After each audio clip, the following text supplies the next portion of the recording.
be educated, but I'm so. Perkenalkan, nama saya Reza Alfian dan di sini saya bersama siapa ini ya? Sama ibu saya. Silakan ibu saya perkenalan diri. Ya, perkenalkan nama saya Alfia, biasa dengan sebutan dari Rino adalah Umi Amfi. Orang tua dari Rino. Memang kalau dari Ade biasanya dipanggil Umi Alfi. Iya. Ade manggilnya apa? Umi ya? Umi aja nggak pakai Alfi ya? Oke, jadi kita di sini akan membicarakan komunikasi yang terjadi pada antara orang tua dan anaknya. Nah, Umi bisa ceritain nggak selama ini Umi dan anaknya, terutama dengan Ade Rino, gimana caranya berkomunikasi di lingkungan rumah? Dalam rumah ya, komunikasi sebetulnya dengan Rino karena kondisi sekarang jauh, Rino sudah kos, kita lebih banyak komunikasi memang via WA atau bahkan telepon. So, malah kadang-kadang kita video call. Kalau komunikasi sebelum-sebelumnya kita bangun adalah ya sering nanya waktu masa-masa sekolah dulu, pulang sekolah, no bahagia nggak hari ini?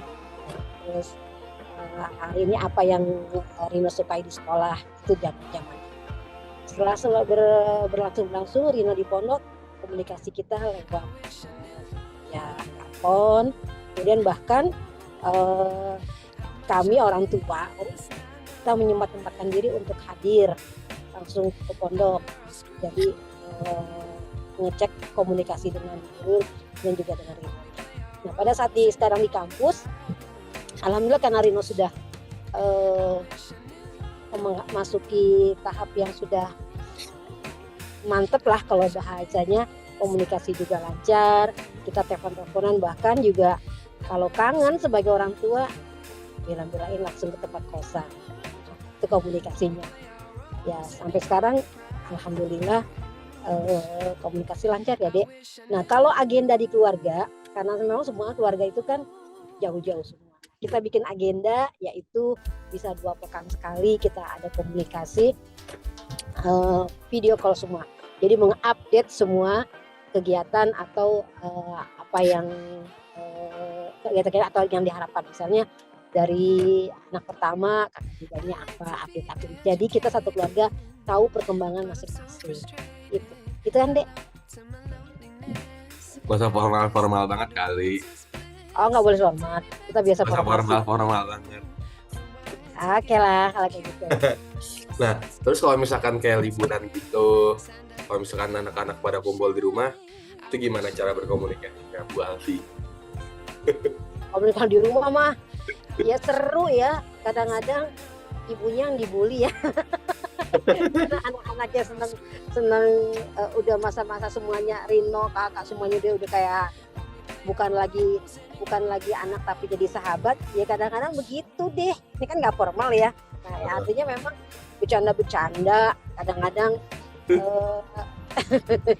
saling membuli, tapi ya memang kita tujuannya kan ya inilah momen-momen kesempatan jarang-jarang ketemuin. Terus apalagi ya? Kalau biasa Bu Alfi kalau biasanya kalau dibully kayak gimana Bu Alfi? Kita bilang mangga busuk, mangga manis. Dan itu seru, jadi buat introspeksi diri. Oh, berarti anak-anak tuh nggak suka kalau kita ngomel-ngomel. Padahal terus tahu yang demi kebaikan. Jadi gitu teman-teman, kalau di rumah, kalau Umi lagi baik, kita sebutnya mangga manis. Tapi kalau Umi lagi marah-marah, kita sebutnya mangga busuk. Oke, kalau dari Umi sendiri situasi komunikasi seperti apa Mi yang ngebuat di keluarga tuh makin harmonis Mi? Komunikasi seperti apa? Sebetulnya sih sederhana ya. Kalau misalnya pas lagi kumpul kita biasa tidur barengan gitu ya, peluk-pelukan tuh sambil cerita. Oh adik begini, gini-gini, kamu juga kondisinya kayak gini. Nah itu sih sebetulnya kondisi yang sederhana, tapi ngerasa banget oh dia berat kemarin gini nih. Nah, itu sebetulnya jadi masuk. Tapi kalau misalnya jarak jauh kita paling bisa cuma video call kan. Tapi kalau pas lagi di rumah ya itu kita pelukan, ngobrol di kasur, kadang-kadang bareng-bareng. Rino yang kadang-kadang dulu paling kalah kalau dibully, kalau dikitikin paling kalah. Sekarang dia tenaganya paling besar. Jadi kalau lagi dikitikin dia yang paling kuat. Jadi sekarang jadi kalau itu salah satu bentuk komunikasi tidak kata-kata tapi verbal kali ya. Gerakan tuh kita peluk-peluk itu istilahnya sambil cerita yang lucu-lucu ketika di kampus nanti kakaknya berpendapat jangan gini atau AA-nya juga ngomong jangan gini. Nah itu akhirnya jadinya komunikasinya sih sebetulnya secara ini sih nggak kelihatan tapi sebenarnya itu jadi merupakan jadi enak lah, jadi semakin terbuka. Jadi kita memang keluarga semuanya terbuka, udah jadi bukan keluarga lagi, kita jadi sahabat. Itu nggak Rina ngerasain gitu nggak? Takutnya Uminya aja ngerasain gitu. Berarti komunikasi nonverbal gitu. Jadi komunikasinya emang gak lewat kata-kata tapi lewat tindakan. Kayak misalkan ada lagi diam tiba-tiba Rino peluk gitu ya. Iya, kadang juga gitu. Umi peluk gitu kalau mau tidur. Siapa itu? Kakak Mia, kakak AA ya. Emang jadi kakak sama ini serunya nih. Kakak sama adik sering. Ini serunya. Rino itu kalau mau tidur Umi peluk dulu, abis dipeluk kirain udah belum tidur, pas ditepuk waktu langsung tidur. Itu serunya. Jadi dia cuma sekedar pengen dipeluk, nggak lama kemudian langsung merem gitu, dikirain kita mau ngobrol atau ini tidur. Jadi sebenarnya Rino tuh memang ya gimana ya, udah kayak ini. Jadi ya itu pelukan buat kita memang salah satu komunikasi yang paling efektif deh untuk membangun kedekatan. Jadi kalau di rumah emang kakak AA tuh suka peluk-peluk adiknya. Jadi adiknya lagi tidur, dia samperin, adek peluk, terus adiknya dipeluk. Terus adiknya lagi diam, tiba-tiba Uminya datang. Adek, Umi lagi capek nih mau peluk dong, gitu ya Mi? Kayaknya bukan sama, Rino juga kayak gitu ya. Umi pijitin, baru dari Bogor jauh. Akhirnya kita Umi injek-injek. Nah itu kadang-kadang ya mungkin ngerasa jadi diperhatiin ya. Walaupun kita lagi capek-capek juga, oke deh pijitin. Jadi sebenarnya nggak cuma kitanya, Rino juga kayak gitu sih.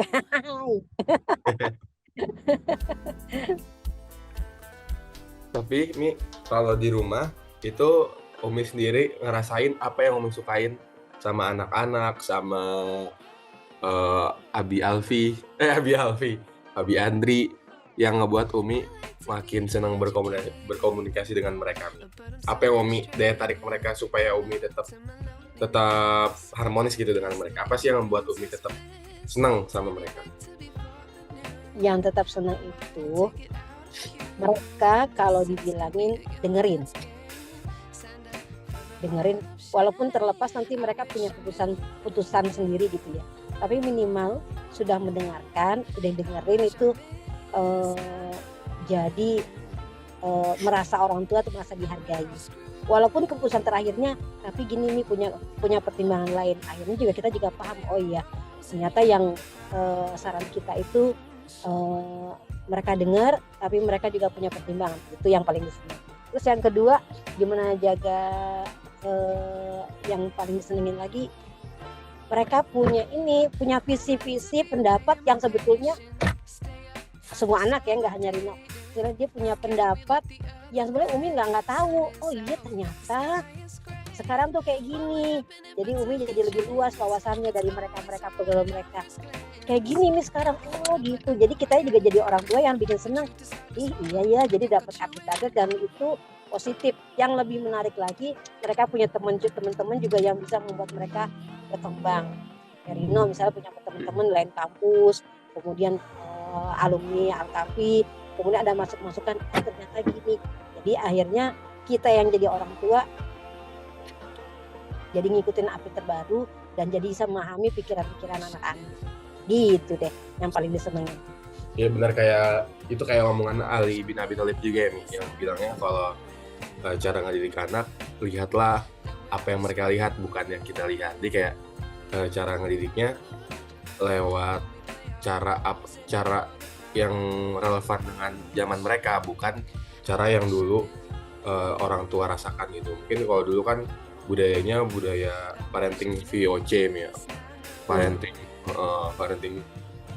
parenting kerja paksa ya. Dimarah-marahin, dipukul. Kalau sekarang anak zaman sekarang mungkin udah nggak relate sama kayak gitu. Anak zaman sekarang lebih suka ditanya hari ini udah ngapain aja, kayak yang lebih psikologis, lebih ngedekatin dengan psikologis mereka gitu. Betul banget. Jadi sebetulnya dengan dekatnya anak-anak ya, sama dengan Rino cuma. Jadi itu kita orang tua yang bikin senangnya jadi apa? Oh iya, mendidik anak di zaman sekarang harus sesuai dengan zamannya kan. Nah dengan mereka ngasih masukan dan sebagainya, jadi lebih banyak belajar lagi deh.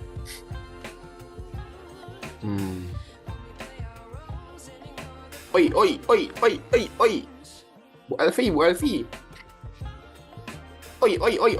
Oi.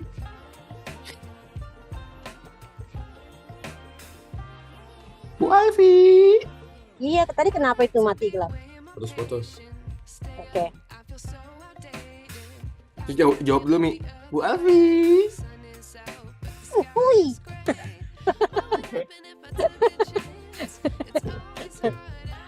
Lanjut.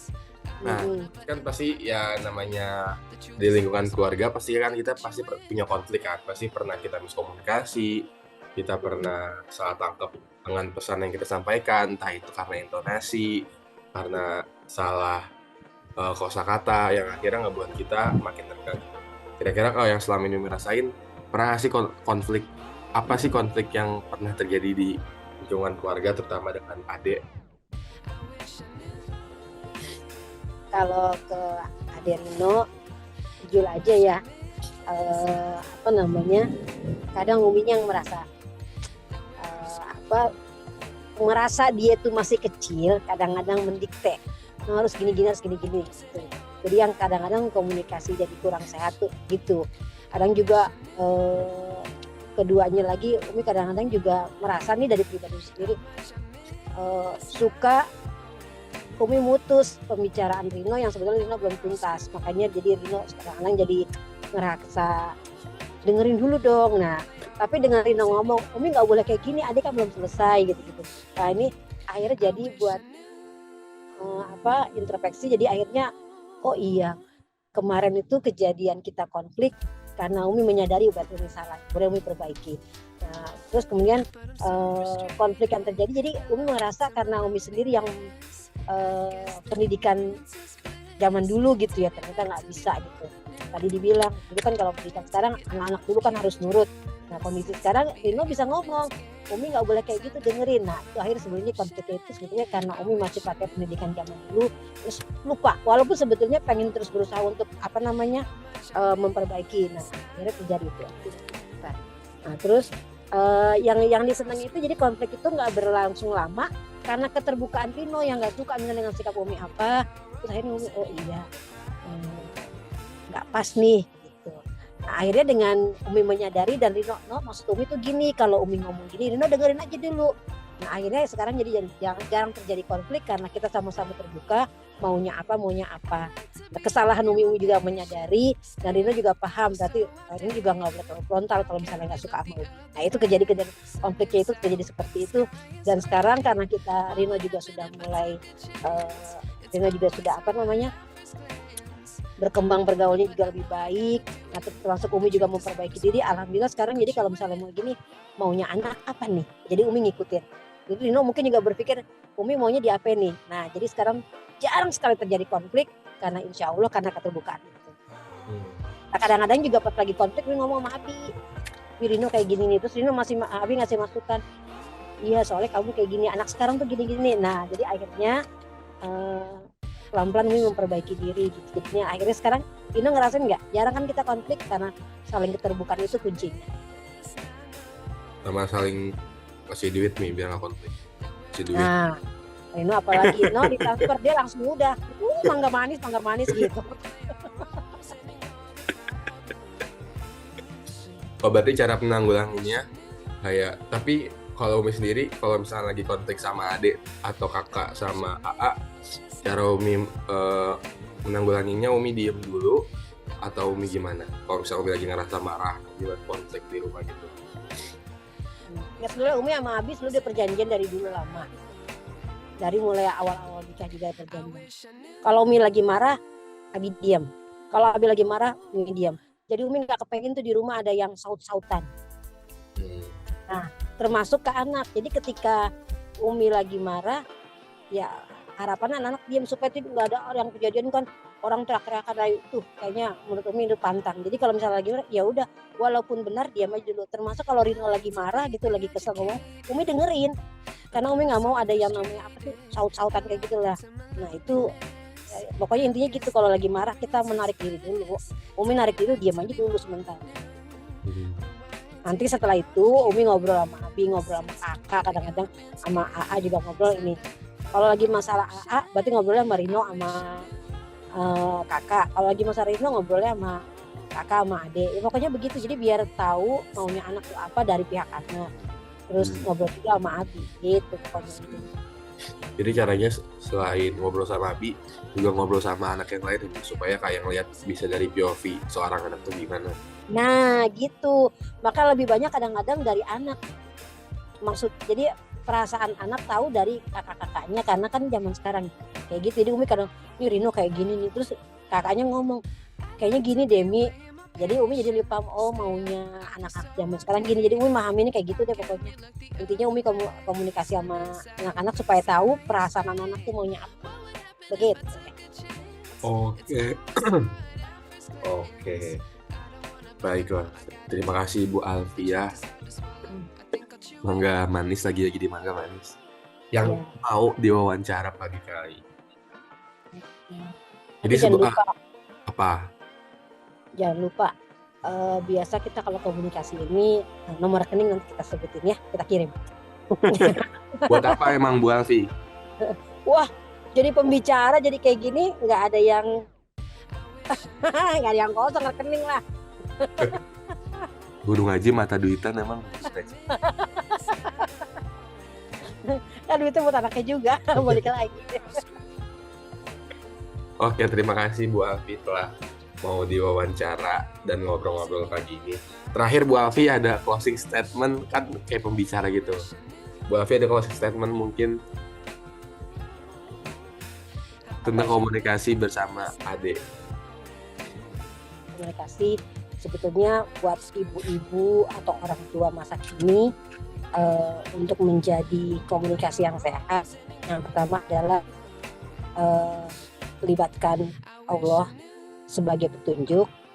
Kemudian yang kedua, kita setiap ada hal apapun,